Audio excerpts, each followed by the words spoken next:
Assim como na corretagem, eu prefiro a qualidade do que a quantidade. Ah. Então, esse negócio de que o corretor trabalha de 8 às 20 e não vende. E ela vem e trabalha meio período e vende. Né? Porque o pessoal não vê realmente o que a gente faz. A cachaça que a gente toma, todo mundo vê. Não, contrário. Os tombos que a gente toma, todo mundo vê. Mas não vê a cachaça? Tem um ditado assim? Tem um negócio assim. Mais ou menos. Vê os tombos... Como é que é? Alguém sabe? Universitário? Não tem cachaceiro aqui. Vê as cachaças, mas não vê os tombos. Vê as cachaças que eu bebo, mas não vê os tombos que eu levo.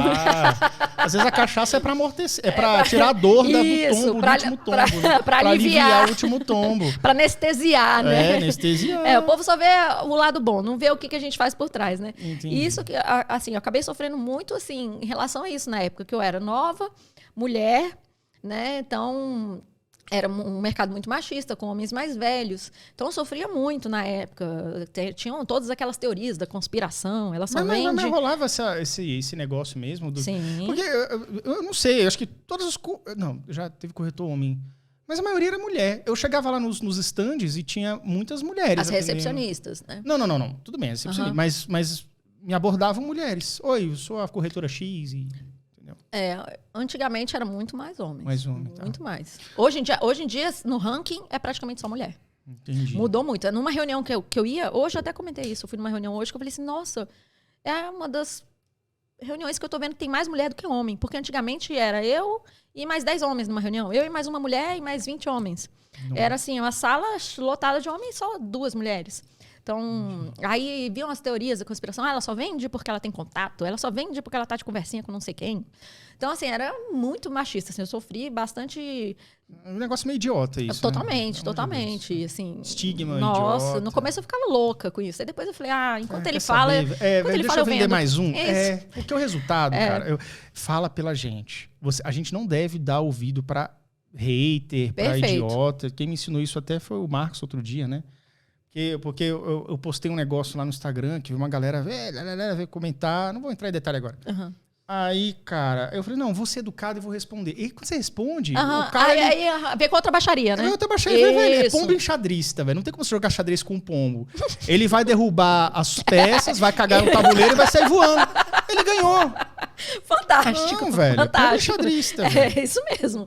E na época eu rebatia, eu chorava, eu tentava mostrar, não, eu fiz isso certo, não tem nada a ver com o que você tá pensando. Aí depois o quê? Tá bom, vai te catar, fala o que quiser. Enquanto você fala, eu vendo, entendeu? Eu vou vender o dobro, só pra você se mais ou menos isso, mais ou menos. Eu sou trabalhada no ódio. Um dos meus combustíveis é o ódio. É o ódio. Assim, você falou isso de mim? Pois eu vou duplicar minha meta. Eu vou esfregar no teu focinho. É mais ou menos isso. Tipo assim, os haters você tem que usar como combustível. Você fala, se ele tá falando isso, eu vou fazer melhor. Eu vou fazer mais. Eu vou fazer mais, exatamente. Como eu posso te irritar mais, hater? Isso. Eu vou fazer mais. Isso. Exatamente. É exatamente isso. Você tem que pegar essas coisas e usar como combustível. Elas não podem te fazer ficar mal, te fazer entrar em depressão, te diminuir. Elas têm que ser combustível pro seu sucesso. Doideira, cara. É, muito louco. Você tem a cara de sucesso, velho. Que bom. Eu já senti, velho. Você toma uns Red Bull. Quem toma Red Bull é maluco. É maluco. Eu tomo também, entendeu? Mas esse ator, esse radiativo atômico, aí, ó. Esse aqui, ó. Esse aí é que tem urânio. Esse é o perigoso. Mas vamos lá. E aí, onde que a gente tá? Eu não lembro. E eu sempre olho pro Marcos e ele não lembra também. Concurso. Sim, você perguntou, né? Da concorrência.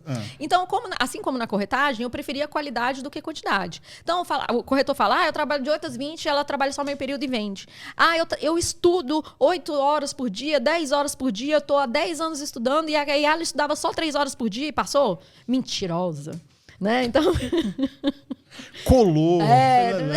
Inventa os negócios. Comprou, ou sei lá, ou mentirosa. Ela estudava 10 horas e agora tá falando que só estudava 3 para parecer ser mais inteligente. Eu tive um hate assim. Eu passei no concurso do Banco do Brasil em 2008. Fui chamado em 2010 porque teve um embargo lá que o concurso anterior ficou... Sempre tem. Não, eu passei, concurso de banco. Eu passei em 480. Nossa, foi alto. Mas, tipo assim, a diferença do meu ponto pro primeiro colocado foi 14 pontos. Numa prova de 120 pontos. Então, o primeiro tirou 14 pontos a mais do que eu e eu fiquei em 480. Não, mas excelente colocação. Foi uma colocação boa para banco. Naquela época, então, que chamava 2.000 por ano, 2.000. Então, rapidinho você chama. Cara, mas eu lembro que teve uma galera que falou assim, não, mas você estudava pra caramba, né? Eu falei, velho, eu não abri o livro em nenhum momento. E o que acontece? E de fato foi. É, tipo, sabe quando a prova é feita assim, só caiu que você sabia ou lembrava, ou você chutava com boa precisão? Enfim, eu fiz uma prova boa. Mas eu lembro que até no dia, assim, eu cheguei eu fiz no CEUB a prova. O CEUB é um terrenão. Né? Diga. Você fez faculdade? Eu fiz no UNB. Mas qual administração. curso? Administração. Isso, né? Aí tá, eu tava cursando administração e tal. Aí eu lembro que eu peguei um táxi na época, não tinha nem Uber, foi 2008. Aí o táxi me deixou na porta do CEUB e falou, tudo bom, tchau, obrigado. Aí eu entrei assim, era uma portinha. Aí eu bati assim e tal, veio um vigiazinho. Oi, tudo bom? Oi, então, vou fazer o concurso. Não, meu amigo, é na outra entrada. Cara, é um terreno de 1 trilhão de metros quadrados, cara. E faltava 10 minutos pra fechar o portão. Nossa, tipo cara, aqueles do Enem, assim, né? Não, eu fiquei azul. Meme. Não, eu fiquei azul, virei o Sonic, nunca corri... Virei o Sonic. Velho, eu cheguei assim, a porta fechando, eu me joguei assim, bum. Velho, eu cheguei na porta fechando, fiz a prova suada, cara, ofegante, tipo... e passei. Bem, sacou? Assim, eu saí de lá sem lá, velho. Não vou passar, cheguei cansado. E nada, mandei bem pra caramba. Então tem coisas na vida que, né? Porque pra passar em concurso, você tem que ter um somatório de fatores, né? Sim. Sorte também, de cair aquilo que você sabe. Não é só sorte. Porque vocês vai com uma bagagem, né? Assim, na prova vai cair aquilo que você estudou, mas vai cair uma parada que você estudou. Cara, no ensino médio eu lembro que era assim que fazia. Exatamente. E se tem questões difíceis, tá difícil pra você, tá difícil pra todo mundo. Né? Então, acaba que a gente tem essa mania de se comparar. Então, eu sempre busquei me comparar com quem conseguiu fazer.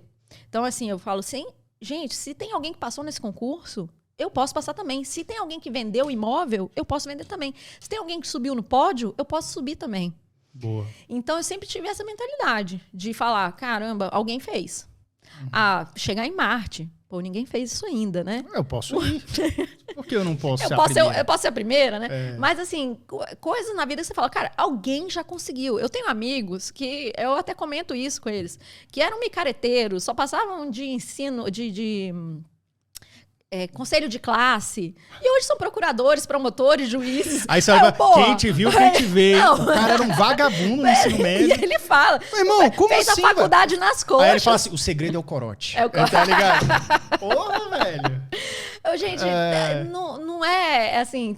Tem como fazer, né? Entendi. Então, assim, por exemplo, aí você perguntou... Aí eu vou fazer umas analogias junto com a corretagem, né? A corretagem, você tem que ver como você gosta de trabalhar, como que você gosta de captar clientes. Seja com faixa, seja com ligação, seja com anúncio online, seja com indicação. O estudo é a mesma coisa. Você tem que ver com o que você se identifica. Se você se identifica com videoaula, se você aprende mais lendo um PDF, fazendo questão. Não existe fórmula mágica. Um professor vem e fala assim, videoaula não faz você passar. Mentira! Eu sou a fã número 1 de videoaula. Tu curte videoaula mesmo e faz resumo e coisa? Não, faço resumo não.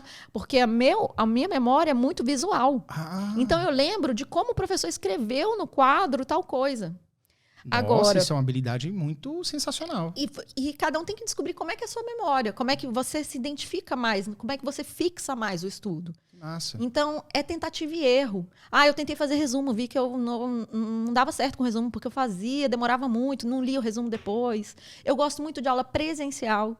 Então, que hoje está cada vez mais escasso, né? Então, eu fiz aula presencial. O pessoal meio que deu uma acostumada com o EAD, né? Pois é, mas o EAD eu não tenho disciplina para EAD. Eu não tenho. É o TDAH. Eu abro a página da aula e mais 30 páginas. Aí eu começo a ver uma coisa e, peraí, a aula voltou aqui.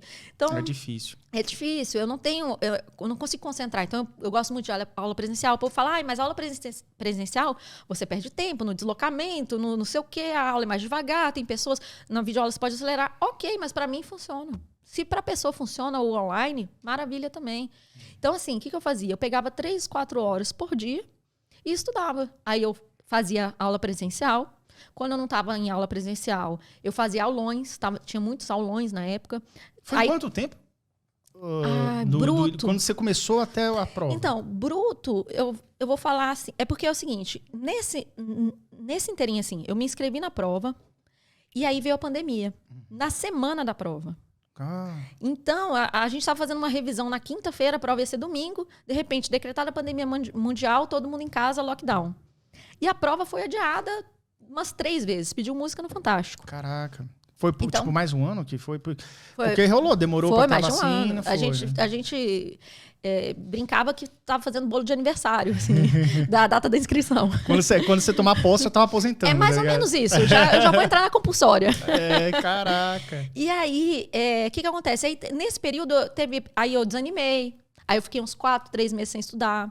Aí porque eu não conseguia estudar em casa. Aí começou a ter aula online ao vivo. Aí eu tinha mais... E você foi pra lá, pra online? O online ao vivo. Aí adiou a prova de novo. Aí eu parei de estudar. Aí eu voltei a estudar. Então eu acho que líquido eu devo ter estudado 1 ano, mais ou menos. Assim. É um tempo considerável. Juntando um tempo assim, bom, 1 ano mais ou menos. Mas aquela coisa, eu acho que você fez então com uma qualidade, né? Isso, eu não deixei de ter os meus momentos de lazer com as restrições que tinham na época da pandemia, mas aí quando ia liberando um pouco, vou sair um pouco, então eu não deixava de sair. Não deixava de ter meu momento de lazer, porque eu acredito que tudo tem que ter equilíbrio na vida. Concordo. Né? Se você fizer muito de algo, de só uma coisa, seu cérebro pifa.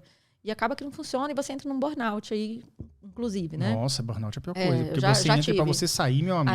Eu já tive. Então, eu tive um burnout assim que eu saí da FGR. Eu tive um burnout. Caraca. E aí foi quando eu falei, eu preciso pensar em outra coisa pra fazer. Que aí foi o concurso, né? E essas outras questões. Sim. Então, eu estudava 3, 4 horas por dia. Eu gostava muito de aula presencial. Aí veio a pandemia, tiveram aqueles aulões. Aí tinha aula no drive-thru. Drive-thru não, drive-in, né? Drive-in, aulão em drive-in. Aula no drive-thru. Me dá um quarteirão. Isso. Me dá com o artigo 5º da Constituição. Caraca, que louco, velho. Aí tinha os aulões em drive-in e tudo mais. E aí o que eu fazia? Eu estudava muito por questões, eu gosto muito de estudar por questões, foi assim que eu estudei para a OAB. Então eu fazia as mesmas questões 300 vezes, era o estudo reverso que a gente chama. É uma coisa que não funcionava muito comigo, fazer questão, porque às vezes eu errava e falei assim, não sei porque que eu errei, mas vamos para a próxima.